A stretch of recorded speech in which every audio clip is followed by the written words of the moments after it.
The fluorescent lights of the McDonald's flickered, casting a sterile glow over the half-empty dining area. A girl sat alone in the corner booth, her hoodie pulled tight over her head, her fingers nervously tracing the edge of a tray. She looked like she wanted to disappear, her eyes fixed on a crumpled napkin, avoiding the world. But the world wasn't about to let her. 5 teenagers, loud, brash, and oozing with the kind of confidence that only comes from never being challenged, strode through the glass doors, their laughter slicing through the hum of the restaurant. They spotted her immediately, and that's when everything changed. Hey, if you're new here, hit that subscribe button right now. We're diving into a story that will grip you to the very end, and you don't want to miss what's coming. Her name was Ellie Harper, 16 years old, the new girl in the small town of Crestwood, Ohio. She'd moved here just 2 weeks ago, her family chasing a fresh start after a tragedy she didn't talk about. Ellie was quiet, the kind of quiet that made people overlook her or worse, target her. Her oversized hoodie and scuffed sneakers screamed outside her, and in a town where everyone knew everyone, that was a dangerous thing to be. She'd come to this McDonald's after school, hoping for a moment of peace with her 5-uttered meal and a dog-eared paperback. But peace was the last thing she'd get tonight. The 5 teenagers, led by Kay Monroe, the queen bee of Crestwood High, sauntered toward the counter, their voices loud enough to turn heads. Kay was everything Ellie wasn't: polished, popular, and untouchable. Her glossy blonde hair swung as she tossed a smirk at her crew. Jake, the football star with a cruel streak. MIA, Kay's shadow who mirrored her every move. Trevor, the wannabe comedian who'd do anything for a laugh. And Brooke, the quiet one who followed along, but always seemed to be watching, calculating. They were the kind of group that owned every room they walked into, and they knew it. Ellie kept her head down, her dark brown hair falling over her face like a curtain. She just wanted to eat her fries and get lost in her book, but Kay's eyes locked onto her like a predator spotting prey. "Yo, who's that?" Kay said loud enough for the whole restaurant to hear. Her friends snickered and Ellie's shoulders tensed. She could feel their stares burning into her, but she didn't look up. "Not yet." Kay strutted over, her sneakers squeaking on the tiled floor. "Hey, new girl," she said, her voice dripping with mock sweetness. "What's with the hoodie? You hiding something under there, or are you just that lame?" The others laughed, forming a semicircle around Ellie's booth, cutting off her escape. A few customers glanced over. A tired mom with a toddler. An old man sipping coffee, but no one said anything. In Crestwood, you didn't cross Kay Monroe. Ellie's fingers tightened around her book, her knuckles whitening. She didn't respond, hoping silence would make them lose interest. But silence was blood in the water to sharks like Kay. "Oh, she's mute now," Kay said, leaning closer. "What's your deal, huh? You think you're too good to talk to us?" Jake chimed in, his deep voice, mocking. "Maybe she's just scared. Look at her shaking." He reached out and flicked Ellie's tray, sending a few fries scattering across the table. Ellie's heart pounded, her breath shallow. She wasn't shaking, not yet, but she felt the familiar knot of panic twisting in her chest. She'd been through this before. Back in her old town, before everything fell apart, she'd promised herself she'd be stronger this time. But right now, all she could do was keep her eyes on the table and pray they'd get bored. They didn't. Trevor snatched her book from the table, holding it up like a trophy. "What's this? Some nerdy romance crap?" He flipped through the pages, pretending to read in a high-pitched voice. "Oh, my heart aches for you." The group erupted in laughter, and even Brooke cracked a smile. Ellie's cheeks burned, but she still didn't speak. She couldn't. The words were stuck in her throat, tangled with memories she didn't want to revive. The restaurant manager, a middle-aged man with a receding hairline, glanced over from behind the counter, but didn't move. He'd seen Kay's type before. Kids with too much power and parents who'd bail them out of anything. He wasn't about to get involved. Ellie was on her own. Kay leaned in closer, her perfume sharp and overwhelming. You know you don't belong here, she whispered, her voice low and venomous. Frestwood doesn't need weirdos like you. Why don't you just leave? She grabbed Ellie's soda and tilted it, letting the cola spill across the table, soaking Ellie's book and dripping onto her lap. Ellie jerked back, her hoodie now stained, her hands trembling. That's when something shifted. It was subtle at first, almost imperceptible. Ellie's head lifted just a fraction, and her eyes met Cale's for the first time. There was something in that gaze, not fear, not anger, but something deeper, something that made Kay pause for a split second. It was gone as quickly as it came, and Ellie looked back down.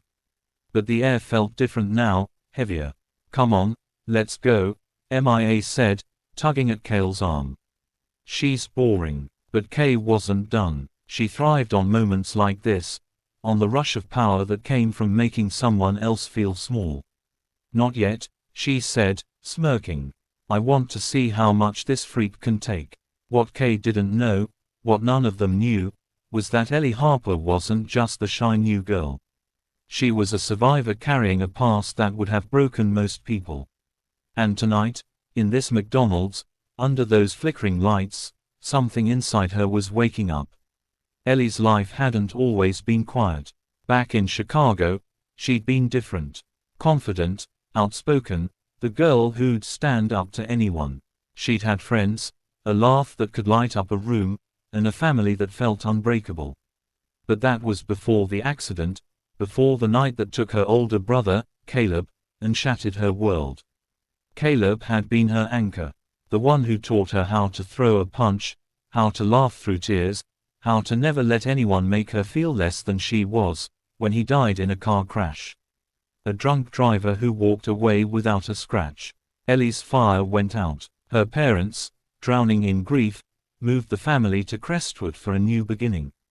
But for Ellie, it was just a new kind of loneliness. She'd learned to stay invisible, to avoid trouble. But trouble, it seemed, had a way of finding her. As Kay and her crew continued their taunts, Ellie's mind flashed back to Caleb.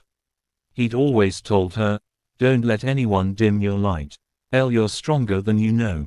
She hadn't believed him in a long time. But now, with her book ruined and her soda pooling in her lap, she felt a spark of something she thought she'd lost. Kay wasn't done. She grabbed Ellie's tray and dumped the rest of her food onto the floor, the fries and burger landing with a pathetic splat. Oops, she said, her voice mock apologetic. The others laughed, but Brooke's smile faltered. She glanced at Ellie, then away, like she wasn't sure she wanted to be here anymore. Ellie stood up. It was slow, deliberate, and it caught everyone off guard. The restaurant went quiet, the hum of the fryers and the chatter of other customers fading into the background. Kay raised an eyebrow, clearly amused. Look, the mute's got a backbone, she said, crossing her arms. What are you going to do? Cry? Ellie didn't cry. She didn't speak either. She just stood there, her hands unclenching at her sides, her eyes scanning the group. There was no fear in her expression now, only a calm that felt almost dangerous. Jake snorted, stepping closer. What, you going to fight us? You and what army? He towered over her, his football player bulk intimidating to most. And Ellie didn't flinch. And then, in a voice so steady it sent a chill through the room, Ellie said, you don't know who you're messing with. The words hung in the air, sharp and unexpected. Kay laughed, but it was forced a little too loud. Please, she said, rolling her eyes. You're nobody, just some loser who doesn't belong here. Ellie's lips twitched, not quite a smile, but something close. You're wrong, she said softly. I'm not nobody, and you're about to find out why. The group froze, caught off guard by her sudden confidence. Even the other customers were watching now, sensing the shift in the room. The manager finally stepped out from behind the counter, his voice hesitant. Hey kids, let's keep it civil. All right, but it was too late for civil. Kay, refusing to lose face, stepped closer to Ellie, her finger jabbing the air. You think you're tough now? You're nothing. You hear me? Nothing. Ellie didn't respond. Instead, She reached into her hoodie pocket and pulled out her phone. The group exchanged confused glances, expecting her to call for help or maybe record them. But Ellie didn't dial anyone. She didn't start recording. She just tapped the screen a few times, her expression unreadable. "What's she doing?" Trevor muttered, his bravado slipping. Brooke took a step back, her eyes darting between Ellie and the exit.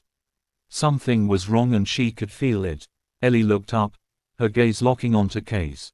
"You ever heard of a guy named Marcus Reed?" she asked. Cale's smirk faltered. Marcus Reed was a name that carried weight in Crestwood. He was a senior at Crestwood High, a legend on the basketball court, and more importantly, someone you didn't cross. He wasn't just popular, he was respected. The kind of guy who could shut down a party or start one with a single word. Nobody messed with Marcus, not even Kay. "What about him?" Kay said, her voice less certain now. Ellie didn't answer right away.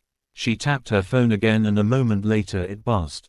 She glanced at the screen, then back at Kay. "He's my cousin," she said simply. The words landed like a bomb. Jake's jaw dropped and Mia's eyes widened. Trevor let out a nervous laugh, but it died quickly. Brooke was already backing toward the door, her instincts screaming at her to leave. Kay, though, wasn't ready to back down. "You're lying," she snapped. "No way someone like you is related to Marcus Reed." Ellie didn't argue. She just turned her phone around showing a text message from Marcus. It read, "On my way. You good?" The timestamp was from 2 minutes ago. Panic flickered across Cale's face, but she doubled down, her voice rising. "So what? You think Marcus is going to save you? You're still a nobody." Ellie tilted her head, her expression almost pitying. "You really don't get it, do you?" she said. "This isn't about Marcus saving me. It's about you picking a fight you can't win." Before Kay could respond, the glass doors of the McDonald's swung open and Marcus Reed walked in. He was tall, broad-shouldered with an easy confidence that filled the room. His eyes scanned the scene, taking in Ellie's soaked hoodie, the spilled food on the floor, and the 5 teenagers standing around her. His expression darkened. "Ellie," he said, his voice calm, but carrying an edge. "You okay?" Ellie nodded, her eyes never leaving Kay's. "I'm fine," she said. "Just dealing with some pests." Marcus' gaze shifted to Kay, and the temperature in the room seemed to drop. "Kay Monroe," he said, his tone flat. "You got a problem with my cousin." Kay opened her mouth, but no words came out. Her usual confidence was gone, replaced by a deer-in-headlights look. Jake and Trevor shuffled backward, suddenly very interested in the floor. Maya looked like she might cry. Only Brooke stayed still, her face pale but composed. "We were just messing around," Kay stammered, forcing a smile. "No big deal." Marcus didn't smile back. "Doesn't look like no big deal to me," he said. He stepped closer, his presence commanding. "You know what happens when you mess with my family, right?" The restaurant was dead silent now, every eye on Marcus. The manager hovered nearby, clearly torn between intervening and staying out of it. Ellie, though, didn't look triumphant or smug. She just watched, her expression unreadable, like she'd known this moment was coming. Kay tried to laugh it off. "Come on, Marcus. It's not like that. We were just..." "Shut up," Marcus said, his voice low and final. "You don't get to talk your way out of this one." What happened next wasn't what anyone expected. Marcus didn't yell or threaten. He didn't need to. He just pulled out his own phone and started typing. Within seconds, the group's phones began buzzing one by one. Jake checked his first, his face going pale. "What the hell?" he muttered. Ma's hands shook as she read her screen. Trevor swore under his breath, and even Brooke looked rattled. Cale's phone was last. She stared at it, her eyes widening. "No way," she whispered. "How did you?" Marcus didn't let her finish. "You think you run this town," he said, his voice steady, but laced with steel. "You think you can push people around and get away with it? Not tonight, not with her." Ellie stepped forward, her voice quiet, but clear. I tried to warn you, she said to Kay. I gave you a chance to walk away, but you didn't listen. The truth was starting to unravel, and it was more than Kay could handle. Ellie wasn't just Marcus Reed's cousin. She was something else entirely. Someone with a past that gave her an edge nobody in Crestwood could have seen coming. Back in Chicago, Ellie hadn't just been confident. She'd been connected. Her brother Caleb had been part of a tight-knit community. People who looked out for each other, people who didn't forget. When he died, those connections didn't vanish. They followed Ellie even to a small town like Crestwood. Marcus wasn't the only one who'd gotten a text from Ellie. She'd sent a group message not just to him, but to others. People who owed Caleb favors, people who knew what Ellie had been through. And now those people were watching. The buzzers on the group's phones weren't random notifications. They were screenshots, videos, and messages. Evidence of every cruel thing Kay and her crew had done, not just to Ellie, but to others at Crestwood High. Ellie had been quiet, but she hadn't been idle. She'd been watching, listening, collecting, and tonight she decided it was time to act. You recorded us, Kay said, her voice trembling with a mix of fear and fury. That's low, even for you. Ellie shook her head. You did this to yourselves, she said. Every word, every laugh, every time you thought you were untouchable, I just made sure someone was listening. The screenshots were damning. Texts where Kay bragged about humiliating other students, a video of Jake shoving a freshman into a locker, a voice memo of Trevor mocking a teacher's stutter. And it wasn't just going to Marcus. It was going to the school principal, the local paper, even the parents of the kids they'd targeted. Ellie had spent weeks quietly building her case, waiting for the right moment. Tonight, she'd found it. Cale's face crumpled, the reality sinking in. You can't do this, she said, her voice breaking. You'll ruin us. Ellie looked at her and for the first time, there was a flicker of emotion in her eyes. Not anger, but something closer to sadness. You ruined yourselves, she said. I just gave you the chance to prove it. Marcus stepped forward, his voice calm, but firm. You've got two choices, he said to the group. Apologize to Ellie right here, right now. And maybe, just maybe, this stays between us. Or you can keep pretending you're untouchable and see how that works out when everyone in Crestwood knows who you really are. The group hesitated, their egos warring with their fear. Brooke was the first to break. She stepped forward, her voice barely above a whisper. I'm sorry, she said to Ellie. I didn't mean for it to go this far. Ellie nodded, her expression softening slightly. I believe you, she said. But you still chose to stand there. Brooke looked away, tears welling in her eyes. One by one, the others followed. Jake mumbling an apology, Trevor barely audible, MIA choking back sobs. Kay was last, her pride fighting to the end. This isn't over, she hissed, but her voice lacked conviction. Yes, it is, Ellie said, her tone final. You don't get to decide anymore. Marcus put a hand on Ellie's shoulder, a silent show of support. The restaurant was still quiet, the other customers watching in stunned silence. The manager, finally, finding his courage, stepped forward. All right, that's enough, he said. You kids need to leave now. Kay and her crew didn't argue. They grabbed their things and shuffled out, their heads down, their confidence shattered as the glass doors swung shut behind them. The tension in the room broke, and a few customers even clapped. Ellie didn't smile, but she felt something loosen in her chest, something that had been tight for too long.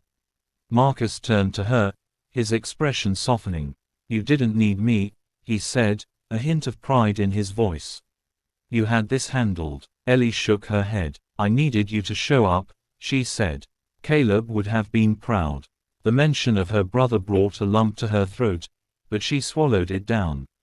Marcus nodded, understanding more than she had to say. Come on, he said. Let's get you a new burger on me.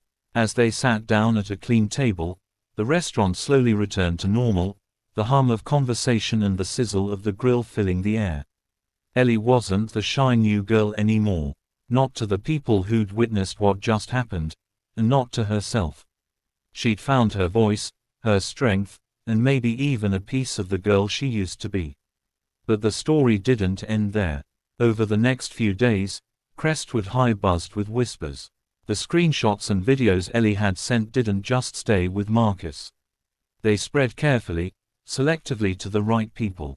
By the end of the week, Kay and her crew were facing suspensions, community service, and a very public fall from grace. The town of Crestwood, so used to letting the popular kids run the show, was forced to reckon with the truth: nobody was untouchable. Ellie didn't become a hero overnight. She didn't want to, but she wasn't invisible anymore either. Kids at school started nodding to her in the halls, offering small smiles, even sitting with her at lunch. She didn't need to be the center of attention. She just needed to be seen. And in that McDonald's, under those flickering lights, she'd made sure she was. So, what did you think of Ellie's story? It's one of those moments that reminds us how a single spark of courage can change everything. I'd love to hear from you. From which part of the country are you watching this video? Drop it in the comments below and let's keep this conversation going. If you love this story, give it a thumbs up, share it with a friend, and hit that subscribe button for more stories that'll keep you glued to your screen. Until next time, stay strong and never let anyone dim your